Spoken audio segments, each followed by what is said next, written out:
So in this video, we are going to see about the Colpitt's oscillator experiment using opamp.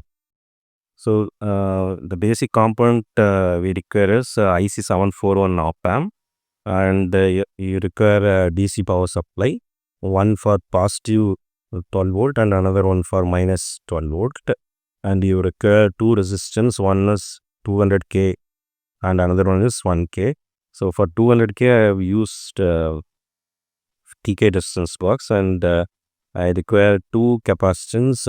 One is both are 270 nanofarad value and the inductance of 2 millihenry. And for that I have used decayed capacitance and inductance box. And you can see the third pin is grounded and the sixth pin I have taken the output. For that one I have used DSO. So the positive pin of the DSO is connected to sixth pin and the negative pin is connected to the ground. So as you know, it is an oscillator, it doesn't require any input. So since it is an high frequency oscillator, it is an LC oscillator, right? So the frequency of the oscillation is equal to 1 divided by 2 pi root of LC equivalent. So the C equivalent value is C1, C2 divided by C1 plus C2, since both the capacitors are connected in series. So now let us see the working of the Colpitt's oscillator. So first you can see in the diagram I have chosen 2 millihenry. So how to keep it in the decayed resistance boxes? So you can see I have so this is a decayed resistance, decayed inductance box. So and I have cut 2 millihenry. Okay. So next, so this is my circuit, right? So for 270 nanofarad, so this is a decayed capacitance box, 2 decayed capacitance box. So in the 10 nanofarad, it has 7 to 10 plus 70 nanofarad, the both decayed capacitance box, and this 2 into 100 nanofarad is 200. So 200 nanofarad plus 70 nanofarad is 270 nanofarad. Okay. So next the plus, that is the third pin. The third pin is grounded. So you can see this is my opamp, and from left to right bottom, so this third pin is connected to ground. So the top pin that is ground. Okay. Then the seventh pin and fourth pin is supply voltage. So this red indicates positive 12 volt, and black indicate minus 12 volt, and blue indicate ground. So the positive pin is connected to the seventh pin of the opamp. Okay. So you can see this is my seventh pin and this is my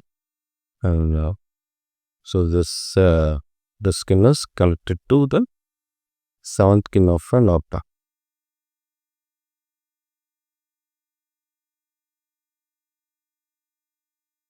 Next, the fourth pin is connected to black, right? Next, this is a brown pin, so that is connected to the, so this row indicate the ground, so it is connected to the blue pin. Okay. Next, I am going to connect 200 fake ink. So this is a decayed resistance box, and this is a 200k, and you don't have any plus and negative. So first one is connected to the sixth pin. The first wire is connected to the sixth pin, and the second wire is connected to the second pin. And from there you can see I have connected 1k resistance. Okay. And the other end of the 1k, so you can see we have connected the 1K resistance, and another end of the 1K resistance is connected to the inductor, right? So the another end of the is connected to the inductor, and the other end of the inductor is connected to output, sixth circuit. Next, you can see the two capacitors, the both end is connected to the ground. So this black pin is connected to ground. So this is my ground, right? So it is connected to ground. Next, one end is connected to the second, to the resistor, and another end is connected to the sixth pin. So I have connected to the resistor and this one to the sixth pin. Next, I go to connect the DSO, right? One end is connected to the CR DSO sixth pin, and another end is connected to the ground. So if I connect like this, I will get the output as a sine wave, right? So you can see the sine wave is having a frequency of 9 kilohertz, right?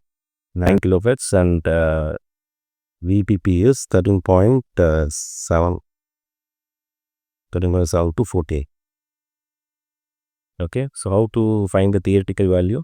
So F is equal to 1 divided by 2 pi into root of 2m into 270 into 270 nanofarad divided by 540 nanofarad. So if I cancel, I will get 1 divided by 2 pi into root of 270 into 10 power minus 1. So if you solve, you will get 960 hertz. That is something but 9.6 kilohertz. That is our theoretical frequency. Okay. So you can see I obtained the approximate out, and the VPP value is nothing but 13.9. It's approximately 14 volt. So the theoretical value, practical value is 9.09 kilohertz, and the VPP value is 13.9.